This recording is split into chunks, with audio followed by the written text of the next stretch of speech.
Chers amis, aujourd'hui nous parlons des gestes de la prière catholique. Hier nous avons défini ce qu'était la prière et aujourd'hui nous essayons de comprendre en quoi les gestes nous aident et quels sont les gestes qui peuvent nous aider à élever notre cœur vers Dieu.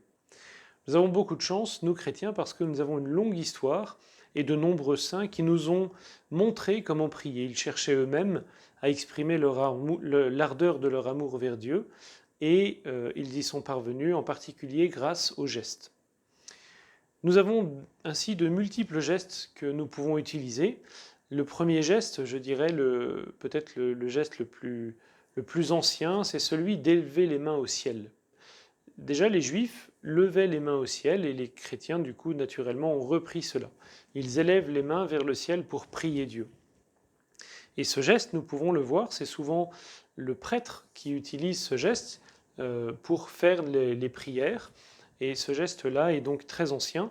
C'est un geste où on voit qui est plus spécifique d'ailleurs pour le prêtre, parce qu'il porte la prière entière de tous les chrétiens. C'est pour cela qu'on voit surtout les prêtres faire cela. Vous remarquez d'ailleurs à ce propos que le diacre ne fait pas cela. Le diacre reste les mains jointes, il n'étend pas les mains, parce que justement il ne porte pas cette charge de la prière pour le peuple. Vous savez que les prêtres, je fais un aparté, les prêtres prient très régulièrement, même tous les jours en fait, pour le peuple qui leur est confié, parce que c'est la charge qu'ils ont reçue de leur évêque.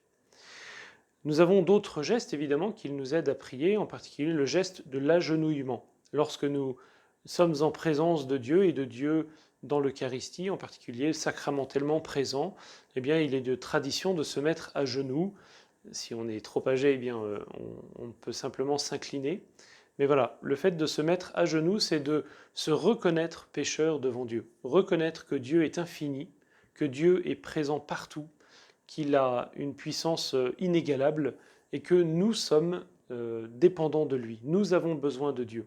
C'est un geste très beau et je crois qu'il faut le dépassionner parce que il y a eu, en France, ce n'est plus vraiment le cas maintenant, mais il y a quelques années, eh bien, ce geste était un geste dont on disait qu'on montrait notre soumission, mais ce n'est vraiment pas le sens qu'il faut donner à cela. Simplement, c'est un geste très beau qui montre au contraire le désir d'humilité de l'homme. Un autre geste que nous pouvons faire, c'est tout simplement nous tourner vers l'Est.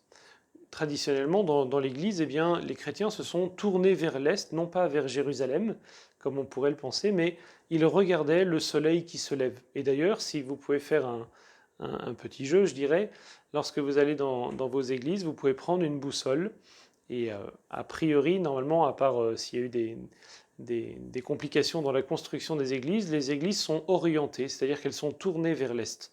Parce que lorsque nous célébrons la messe, et bien justement, nous regardons vers le soleil qui se lève.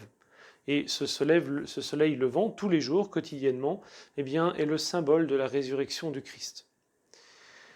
Un autre un autre geste que nous pouvons utiliser, c'est celui des mains jointes. Ces mains jointes, elles sont finalisées par une croix avec nos pouces que nous faisons, et elles symbolisent, une main symbolise la terre et l'autre main symbolise le ciel. Et ces deux réalités sont réunies par le Christ, par la croix du Christ.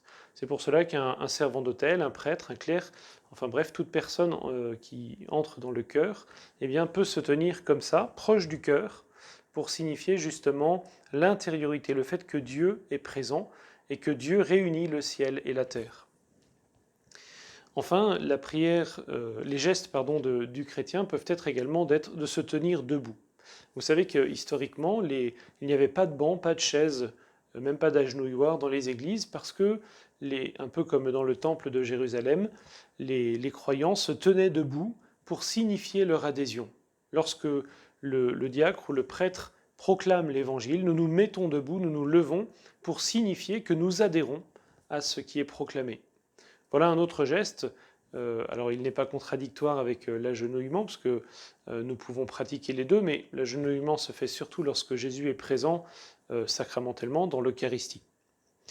Tous ces gestes nous sont donnés par l'Église pour nous aider. Il y en a bien d'autres certainement, peut-être est-ce que j'en oublie, mais ils nous sont donnés par l'Église pour nous aider, pour faire comprendre à notre âme qu'il est nécessaire de nous orienter vers Dieu, de prier vers Dieu.